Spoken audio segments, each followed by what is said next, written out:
I was brought up to keep my distance from mortal remains.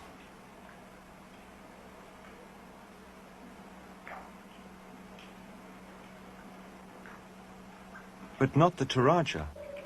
Even the children come here to delve into the ark-like coffins. They rearrange and play with the skulls of their families.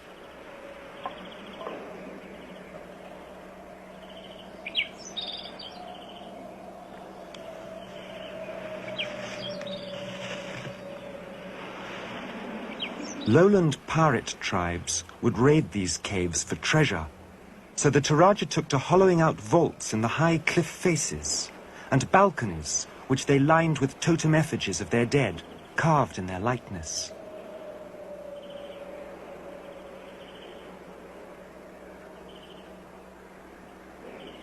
Rounding a corner one day, we found them lowering the effigies from the highest vault in the highest cliff.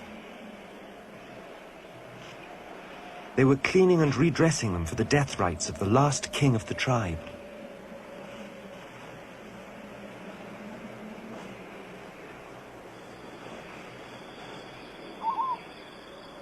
The king's first ancestors, they told us, descended from the Pleiades in a starship. They still build their houses in the ark-like forms of that ship to remind them, they say, of their origins. The carved symbols on their walls form a subtle language. From the ground up can be read their entire genealogical tree stretching all the way back to the Pleiades.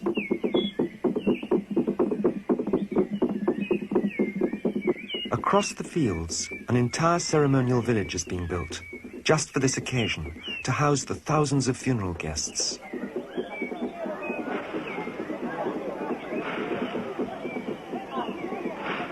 The village would be torn down afterwards.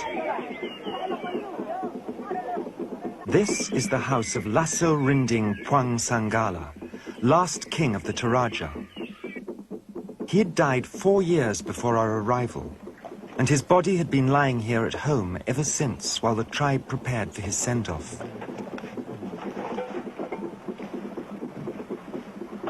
For these 4 years, his widow had not left his side.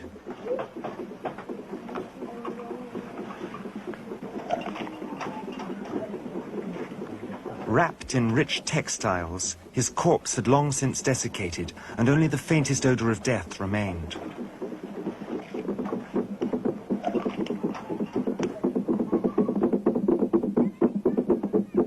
The girls are kept busy husking rice for the guests who would arrive from the farthest corners of the valley.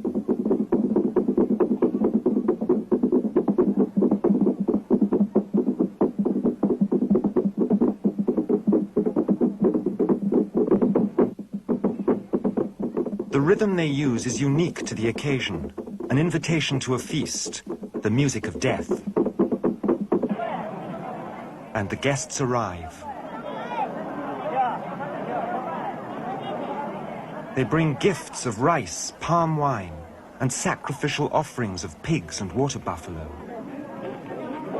The rites of death revolve around the buffalo. For a dead nobleman, dozens must be killed.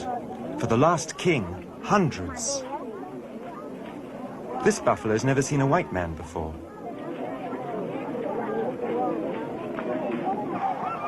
Before their sacrifice, they are released amongst the crowd.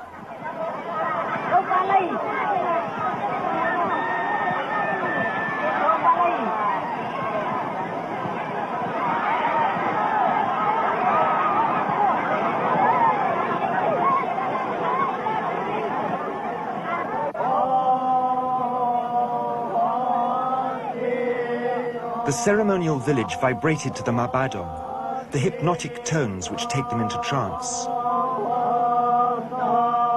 They say they can feel all the past and future generations of their tribe moving through them.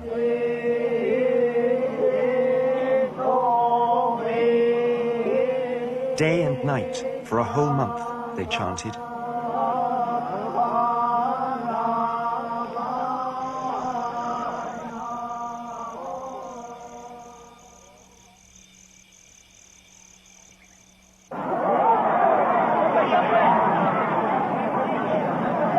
At last the day dawned when the king would be carried to the death cliffs, to his launch pad back to the stars.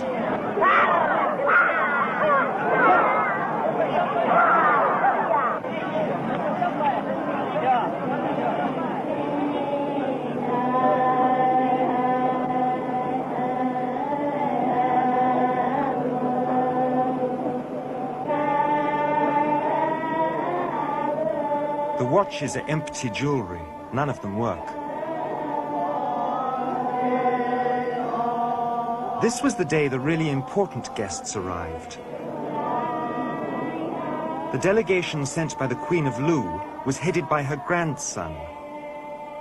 His general's uniform made up for his tender years. He seemed well prepared for the age to come. Since Indonesian independence, royal succession has been abolished amongst the nation's myriad kingdoms. So never again will there be another Toraja funeral on such a grand scale.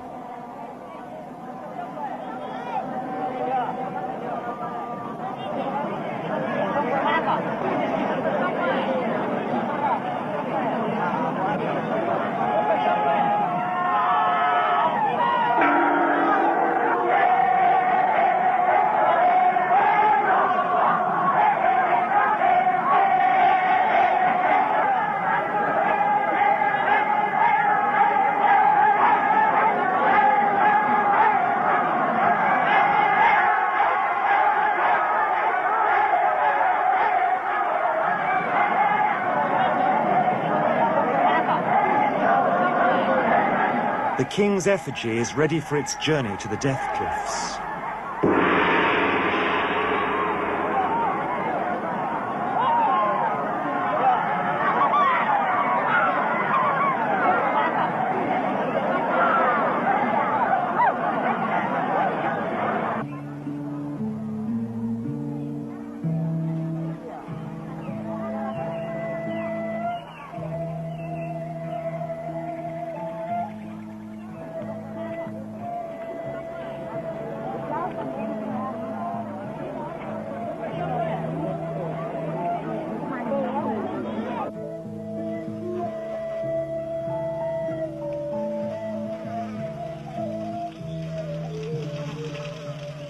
The death house of Puang Sanggala is burned to the ground, freeing him to join his ancestors.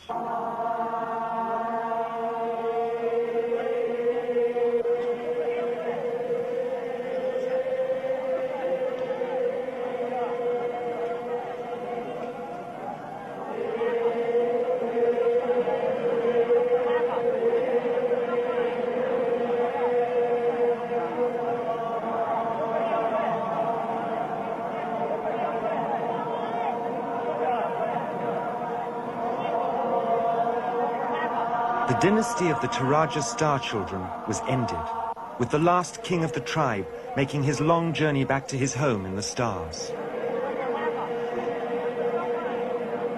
But was it the end of their contact with another world, I wondered? What was behind these elaborate death rites? And I asked the hereditary high priest, who turned out to be my own age. The dead need some help, he said. They're usually reluctant to return to their source. They love this material world and the living, and they cling to them. Tapi menurut pesanan bahwa memang pada waktu dahulu kala, for our old people, this thing about our ancestors descending from the stars was perfectly natural. It's harder to believe this nowadays. But in those times, perhaps the earth and the sky were still closer together. But you can look at it philosophically too. The reason our coffins and houses are shaped like this is because we slide down into life, stay briefly, and slide on up again out of the material world.